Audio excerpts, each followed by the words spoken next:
አሽከርካሪው ከነመኪናው የገባበት አልታወቀም። በአዲስ አበባ የተፈጠረው አስደንጋጭ ክስተት ሁኔታው የተሽከርካሪውን ባለቤት ጨምሮ የአካባቢውን ነዋሪዎች አስደንግጧል። ፖሊስም የተፈጠረውን ጉዳይ ለማጣራት ወዲያው ስራ ጀምሯል።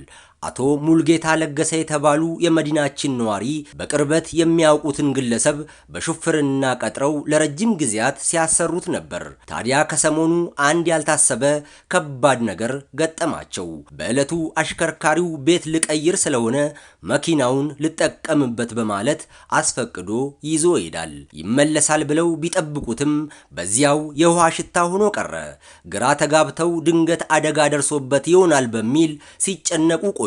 በየፖሊስ ጣቢያው ሄደው ቢያጣሩም የደረሰ አደጋ እንደሌለ ተነገራቸው። ጉዳዩንም ወዲያው ለፖሊስ ያሳውቃሉ።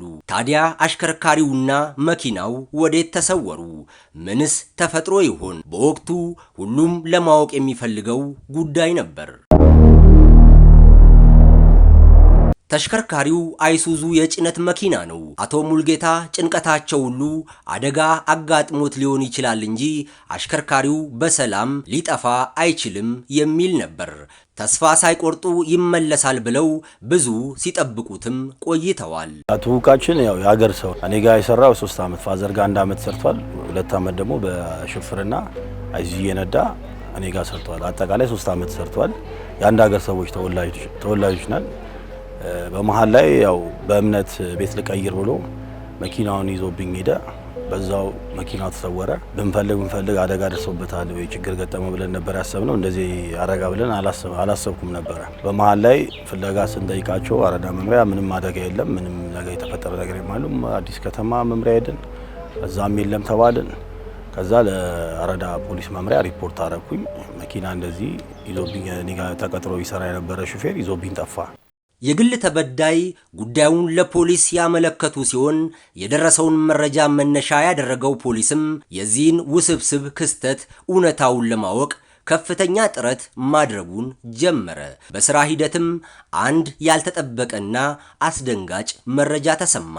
ዋጋ ግምቱ 5 ሚሊዮን የሚገመት ተሽከርካሪ ይዞ በወቅቱ በመሄድ ከዛ በኋላ እንግዲህ የግል ተበዳይ ስልኩ ላይ በመደወል ይመልሳል አይመልስም በሚል ጥያቄ በሚጠይቅበት ሰዓት ላይ ስልኩን ዘግቶ በዛው እየጠፋ በመሆኑ እንግዲህ የግል ተበዳይም ወደ እኛ በመምጣት አቤቱታውን ያቀረበ ሲሆን እኛም በዚህ ልክ አቤቱታውን ተቀብለን ምርመራ የማጣራት ስራ ጀምረን በኋላ ላይ ተጠርጣሪው የት ይገኛል፣ የት ነው መኪናውን ያስቀመጠው፣ ሽጧል አልሸጠም የሚለውንም በማረጋገጥ ተሽከርካሪውን ኦሬዲ አሁን ለተያዘው ሶስተኛ ተከሳሽ 1 ሚሊዮን 200 ሺህ ብር እንደሸጠው ካረጋገጠን በኋላ የባንክ ስሊፖችን በማውጣት ሌሎች ማስረጃዎችን በማሰባሰብ ተጠርጣሪውን በጋሞ ጎፋ ዞን ሄደን ማስረጃዎችን በማሰባሰብ ከዛ ይዘን የመጣን ሲሆን እሱንም ይዘን ካመጣን በኋላ ከተጠርጣሪው ጋር ተባባሪና አባሪ የሆነ ግለሰብ ወደ እሱ አካውንት 1 ሚሊዮን 200 ሺህ ብር የገባ ስለመሆኑም እሱን በማረጋገጥ ማስረጃዎችን አሰባስበን እሱንም ግለሰብ በመያዝ ምርመራውን በማጠናከር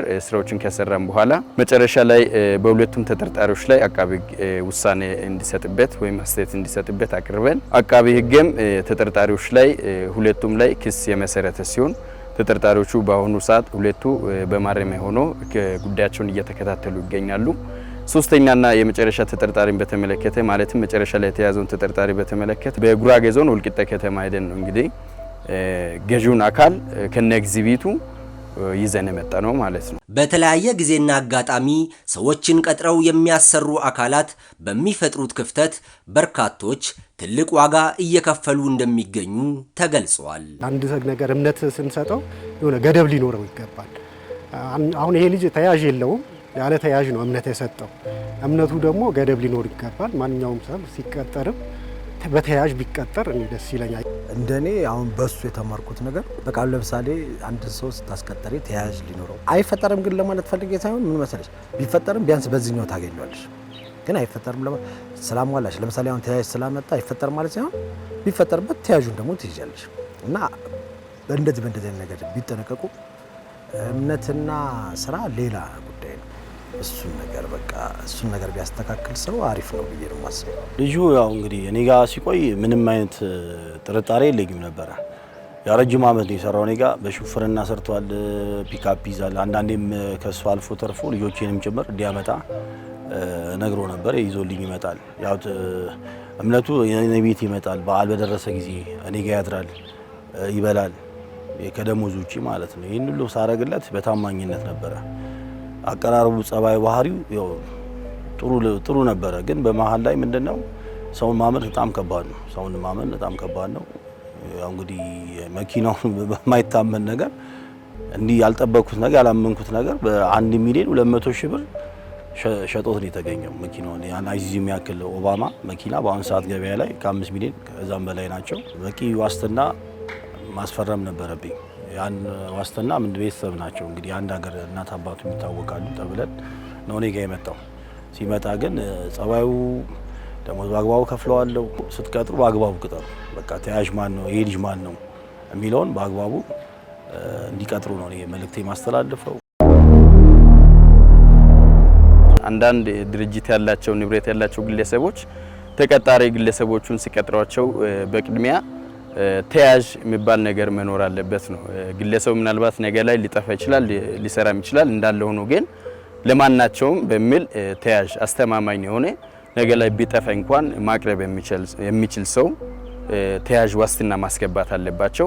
የግለሰቡን ማንነት ማረጋገጥ አለባቸው። የት አካባቢ ነው ያለው፣ የት ይኖራል፣ ወዴትስ ነገ ቢጠፋ ሊሄድ ይችላል የሚለውንም ማጣራት አለባቸው። ከዛ በኋላ ግለሰቡን ቀጥሮ በቅርብ ርቀት መከታተል አለባቸው። ንብረታቸውን ሲሰጡም እንዲሁም ቀጥሮ ሲያሰሩም በዚህ ልክ መከታተል አለባቸው ነው የሚለው። ለሆነ ጉዳይ ፈልጌው ነው ብሎ ጠይቆ እርዳታ ከጠየቀ በኋላ መኪናውን ወስዶ ለሌላ ሰው መሸጥ ማለት ይሄ ነው እምነት ማጉደል የምንለው ማለት ነው። ከዛም በኋላስ እሱን ተከትለው መኪናውን የገዙ ሰዎች ደግሞ የየራሳቸው በፈጸሙት ልክ ባጠፉት ልክ ይቀጣሉ ማለት ነው። አንድ ሰው መኪና ሲገዛ ምን ማድረግ አለበት? ከሚመለከተው አካል ማጣራት አለበት። ይሄ መኪና ህጋዊ ነው ወይስ አይደለም? በማን ስም ተመዝግቦ ይገኛል? መጀመሪያስ በማን ስም ነበረ? ከዛ በኋላስ ወደ ማን ነው የተላለፈው የሚለውን አጣርቶ ከሚመለከተው አካል መግዛት ይኖርበታል ማለት ነው። ይህንን ሳያደርግ ከቀረስ ነው አሁን ጥያቄው። ይህንን ሳያደርግ ቀርቶ መኪናውን የገዛ እንደሆነ ተጠያቂነት ይመጣበታል። በሁለት ነገር ሊጠየቅ ይችላል። የፍትሐብሔር ጉዳይ እንዳለ ሆኖ በወንጀል ደግሞ ይጠየቃል። ምን አደረገ በሚል በወንጀል ፍሬ የተገኘን ገንዘብ ወይም ደግሞ ንብረት ገዝተዋል በማለት ማለት ነው። ተጠርጣሪውን ለመያዝ ፖሊስ ባከናወነው ተግባር መደሰታቸውን የሚናገሩት የግል ተበዳይ ለዚህም ከፍተኛ ምስጋናቸውን አቅርበዋል። አጥጋቢ ስራ የሰሩልኝ በጣም አመሰግናቸው። ከልብ ነው ማመሰግነው እነሱን።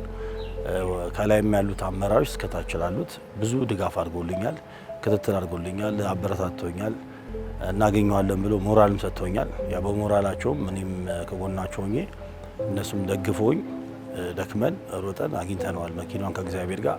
ለአራዳ ፖሊስ መምሪያ፣ ለጸጥታ አካላት፣ ለመርማሪዎቹ የላቀ ምስጋና አለኝ። እኔ የምለው ማንኛውም ሰው ተበዳይ ቢሆን ሪፖርት ለፖሊስ ማድረግ፣ ችግሮች መንገር፣ እውነታውን ማለት ነው። እውነታን ተናግሮ ያለውን ነገር ይህን መንገር፣ ከዛ አይገኝ የሚለው ተስፋ አለመቁረጥ። ማይገኝ ነገር የለም። ጊዜ ይፈጃል እንጂ ቀን ይፈጃል እንጂ ይገኛል። ማንኛውም ሰው ከህግ ማንም አያመልጥም። ማንም የሚስራ ወንጀል ማንም ይፈጽም ጊዜ ይወስዳል እንጂ ይገኛል፣ ይያዛል። አሁን ብርቱ ክትትል አድርገው ተባብረው ክፍለ ሀገር ድረስ እዛ በቱ ድረስ የሚባል ሀገር ሄደው ፖሊሶች ወልቂጤ ድረስ እዛው ድረስ አብረው የሆነው ክትትል መርማሪው ያው ትልቅ ልፋት ነው የለፉት ከፖሊሶች ጋር። እዛ ወደ አሁን መኪና የተያዘበት ወደ ወልቂጤ ነው የተያዘው። ልጁም የተያዘው እዛ ነው። ገዢው በአባትዮ ቤት ነው የተያዘው። ግቢ ውስጥ ቆሞ ነው የተገኘው መኪናው።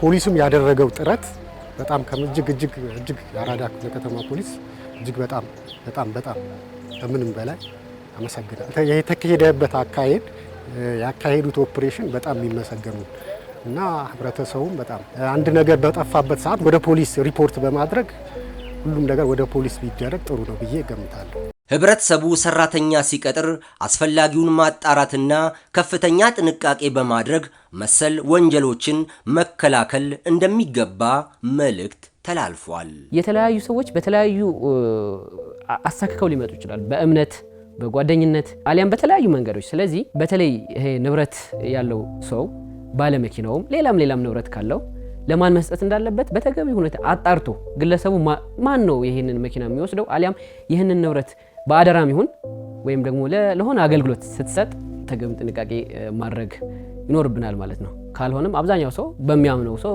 በጓደኛው አሊያም ቅድም ባነሳናቸው ለሆነ ለተወሰነ ጊዜ ነው ብለው ለምነው ተቸግረናል ብለው ከወሰዱ በኋላ የመሸጥ ሁኔታ ላይ በተደጋጋሚ በስራ ላይ የሚያጋጥመን ነገር ስለሆነ ማህበረሰቡ በዚህ ልክ ነቅቶ ንብረቱን የመጠበቅ ግዴታ ይኖርበታል ብዬ አምናለሁ።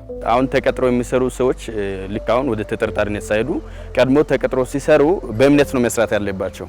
አንድ ግለሰብ አምኖ ቀጥሮ እያሰራ ከሆነ በቃ አምኖ ነው ቀጥሮ እያሰራኝ ያለው፣ ስለዚህ እኔም ታምኜ ለሱ መስራት አለብኝ ነው ማለት ያለበት።